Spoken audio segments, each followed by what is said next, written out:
மாயம்பக்தி நேர்களுக்கு வணக்கம். குரு மிதுன ராசியிலிருந்து கடக ராசிக்கு பயிற்சியாக இருக்கார். இப்போ 2026 ஜூன் 2ஆம் தேதி. இதுக்கு 12 ராசிக்காரங்களுக்கான பலன்கள்லாம் என்னென்ன அப்படிங்கிறத இன்னைக்கு நம்ம அரங்கத்துக்கு வாழ்க நலமுடன் ஜோதிடர் டிஜே சுந்தரபாண்டி அவர்கள் நம்மோட இணைஞ்சிருக்காங்க. அவங்க கிட்ட எல்லா விஷயத்தையும் கேட்டு தெரிஞ்சுக்கலாம். வணக்கம் சார். வணக்கம் மேடம்.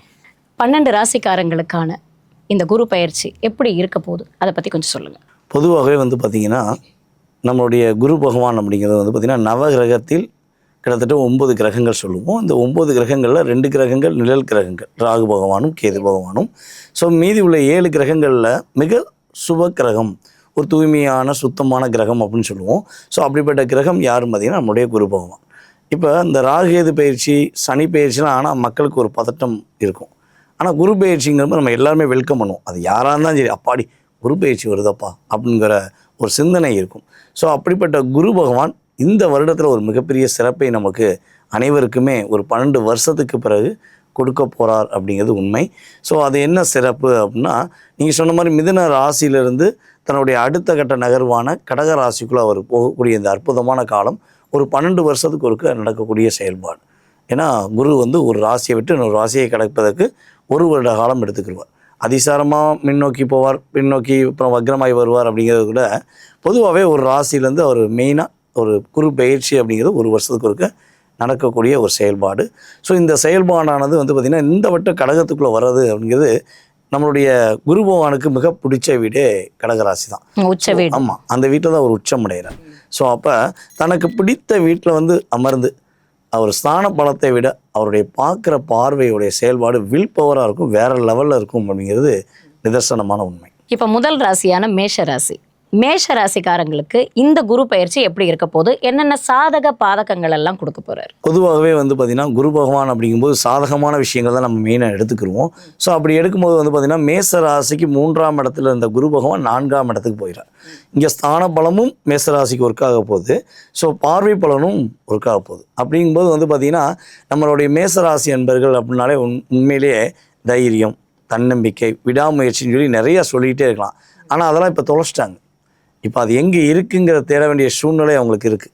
கிட்டத்தட்ட இவங்களுடைய செயல்பாடுகளில் இவங்களுடைய ஒவ்வொரு விஷயங்களுமே பல தடைகள், பல போராட்டங்கள் அவங்களுக்கு கடந்த காலங்களில் இப்போ கிட்டத்தட்ட ஒரு 4 வருட காலத்தில் அதிகமாக அடி வாங்கினதில் மேசராசியும் ஒன்று.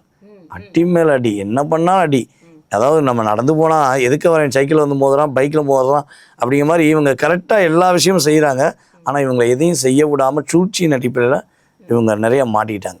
ஸோ இந்த சூழ்நிலையில் நம்மளுடைய மேசராசி என்பவர்களுக்கு குரு பகவான் 3ஆம் இடத்துலேருந்து 4ஆம் இடத்துக்கு போகிறனால கிட்டத்தட்ட மேசராசி என்பவர்களை யாரெல்லாம் சொந்த வீடு கட்டணும்னு ஆசை, எனக்கு லட்சியமே அதாயா அப்படின்னு நினைக்கிற மேசராசிக்காரங்களுக்கு சொந்த வீடு கட்டக்கூடிய யோகத்தை ஃபஸ்ட்டு கொடுக்குறேன். அதுக்கடுத்து அவருடைய பார்வைங்கிறது பார்த்திங்கன்னா மேச ராசிக்கு 8ஆம் வீடான விருச்சக ராசியை தன்னுடைய 5ஆம் பார்வை மூலமாக குரு பகவான் பார்க்காரு. அதே போல் மேச ராசிக்கு 10ஆம் வீடான மகர ராசியை குரு பகவான் 7ஆம் பார்வை மூலமாக பார்க்காரு. அதுக்கடுத்து மேச ராசிக்கு 12ஆம் இடத்தில் அமர்ந்திருக்கும் சனி பகவானையே குரு பகவான் பார்க்கார். கிட்டத்தட்ட இது பார்த்திங்கன்னா ஒரு மிகப்பெரிய அற்புதமான ஒரு மாற்றத்தை கொடுக்கக்கூடிய விஷயம். மேச ராசிக்காரங்க தன்னுடைய தன்னம்பிக்கையையும் தான் யாருங்கிறத மறுபடியும் உணர்த்தக்கூடிய ஒரு அற்புதமான தருணத்தை குரு பகவான் கொடுக்க போகிறார். அப்போ இவங்க மேலே நிறைய வீண்பலி இருக்கும். இவங்க செய்யாத விஷயத்தெல்லாம் செஞ்ச மாதிரி இவங்க மேலே நிறைய வீண்பலிகள், சுமைகள் அப்படின்னு நிறைய தூக்கி வச்சுருப்பாங்க. இதை இவங்க தகுடுபடியாக்கி ஒரு வெற்றி பெறக்கூடிய அற்புதமான காலம். அதே போல் அதாவது ஆரோக்கியம் சார்ந்த விஷயங்களில் நிறைய போராட்டங்கள் இருக்குது அப்படின்னாலும் அதுலேருந்து மீண்டு வர போகிறாங்க. அதேபோல் மற்றவங்களுடைய கர்மாவை வாங்குவதில் நம்ம மேசராசிக்காரங்க மிகப்பெரிய வல்லமை கொண்டவர்.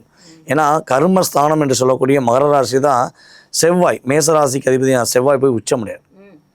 அப்போ யாருக்காக ஏதாவது ஒரு பிரச்சனைனா ஓடோடி போய் நிற்கிற நம்மளுடைய மேசராசிக்காரங்க மற்றவங்களுடைய கர்மாவை வாங்கி வாங்கி வாங்கி நிறைய சுமைகளை சுமந்துக்கிருக்காங்க. ஸோ இதுலேருந்து இவங்க ரிலீஸ் ஆக போகிறாங்க. இவங்களுடைய லைஃப்பில் இவங்க ஒரு மிகப்பெரிய ஒரு மாற்றத்தை சந்திக்கக்கூடிய ஒரு அற்புதமான வருடமாக இந்த ஜூன் மாதத்திலிருந்தே இவங்களுக்கு செயல்பாடு ஆட்டோமேட்டிக்காக நடக்க போகுது. அதே போல் இப்போ ஒரு 2 வருட காலமாக, மேக்ஸிமம் 1 to 2 வருடமாக நம்ம மேசராசிக்காரங்களுக்கு நிறைய விரைய செலவுகள். செலவுனா செலவு, எதுக்கு செலவுன்னே தெரில. வண்டி இருப்பை பார்க்க போனால் 500 சொல்ல வேண்டியதில் 5000 சொல்கிறாங்க. அதே போல் நிம்மதியாக தூங்கி ரொம்ப நாள் ஆச்சுங்கிற மாதிரி ஒரு குழப்பங்கள் இருக்குது. ஸோ இதை கடந்து அவங்க நிம்மதியாக தூங்க போகிறாங்க. நிம்மதியான தூக்கம். அதே போல் வந்து பார்த்திங்கன்னா வெளிநாடு பயணங்கள் மேற்கொள்ளக்கூடிய வாய்ப்புலாம் மேசராசிக்காரங்களுக்கு அற்புதமாக இருக்குது. யார் யாரெல்லாம் மேசராசிக்காரங்க சனி பகவானால் அதிகமான ஒரு அழுத்தத்தையும் கடன் பிரச்சனையும் சந்தித்தாங்களோ, ஸோ அந்த நிலையிலேருந்து மாறி மேசராசிக்காரங்க இனிமேல் தான் ஒரு வெற்றி பெறக்கூடிய வாய்ப்பு. நான் வேலை பார்த்துக்கிருக்கேன் சார், நான் சொந்தமாக தொழில் தொடங்கலாமா அப்படின்னு எதிர்பார்க்காங்கன்னா, இந்த குரு பயிற்சிக்கு அப்புறம் இவங்க யாரையும் பார்க்க தேவையில்ல, யாரையும் கேட்க தேவையில்ல. இவங்களுடைய தன்னம்பிக்கையுடன் இவங்க ஆரம்பித்தாங்கன்னா வெற்றி மேலே வெற்றி தான் மேசராசிக்கு உறுதியாக உண்டு. இப்போ மேஷராசிக்காரங்களுக்கு இந்த பலன்கள்லாம் இருக்குது அப்படின்னு சொன்னீங்க. அவங்க எந்த மாதிரியான பரிகாரம்லாம் பண்ணால் இன்னும் நல்லா பெஸ்ட்டாக இருக்கும் அப்படின்னு சொல்கிறீங்க? பொதுவாகவே மேசராசிக்காரங்க அப்படிங்கும்போது வந்து பார்த்திங்கன்னா முருகன் வழிபாடு அவங்களுக்கு ரொம்ப சிறப்பே கொடுக்கும். இந்த காலகட்டங்களில் முருகன் வழிபாடும் சிவன் வழிபாடும் அவங்க கரெக்டாக ஃபாலோ பண்ணாங்கன்னா குருவுடைய அருளால் மேசராசிக்காரங்க எல்லா விஷயங்களும் வெற்றி பெறக்கூடிய வாய்ப்பு அதிகமாக இருக்குது. ஸோ அதே போல் இந்த பாத யாத்திரையாக நடந்து போவாங்கள்ல, அவங்களுக்கு இவங்களால் முடிஞ்ச அளவு தண்ணீர் கேனும் பிஸ்கட்டு சாப்பாடெலாம் கொடுத்தாலே இவங்க லைஃப்பில் ஒரு மிகப்பெரிய மாற்றத்தை சந்திக்கும். இந்த ராசிக்கான குரு பயிற்சி பொது பலனை பார்த்துட்டோம். கண்டிப்பாக. இது எத்தனை சதவீதம் அது வந்து ஒர்க் ஆகுது, அதை பற்றி சொல்லுங்கள். பொதுவாகவே வந்து பார்த்திங்கன்னா நம்ம நிறைய மாற்றம் வரும், நிறைய முன்னேற்றம் வரும். உங்களுக்கு வீடு கிடைக்க போகுது, வண்டி வாகனம் வாங்க போகிறீங்க, வீடு கட்ட போகிறீங்க. ஸோ எனி ஒன் நம்ம ஏதாவது சொல்கிறோம் அப்படின்னா கிட்டத்தட்ட வந்து பார்த்திங்கன்னா இது வந்து பொது பலன், குரு பயிற்சிக்கான பொது பலன் சொல்லி சொல்லும்போது 20-30% ஒரு மாற்றம் உண்டு. எல்லா விஷயமும் அப்படியே கிடச்சிருமா, இவங்க எதிர்பார்த்தது எல்லாமே அப்படியே கிடச்சிருமான்னா அதுக்கு அவங்க சுய ஜாதகம் வலிமையாக இருக்கும். இப்போ ஒரு சில பேருக்கு வந்து பார்த்திங்கன்னா குரு திசை ஓடும், சில பேருக்கு சூரிய திசை ஓடும், சில பேருக்கு வந்து பார்த்திங்கன்னா செவ்வாய் திசை, ராகு திசை. ஸோ எனி ஒன் கிரகங்களுடைய சுக்கிர திசை கூட ஓடலாம்.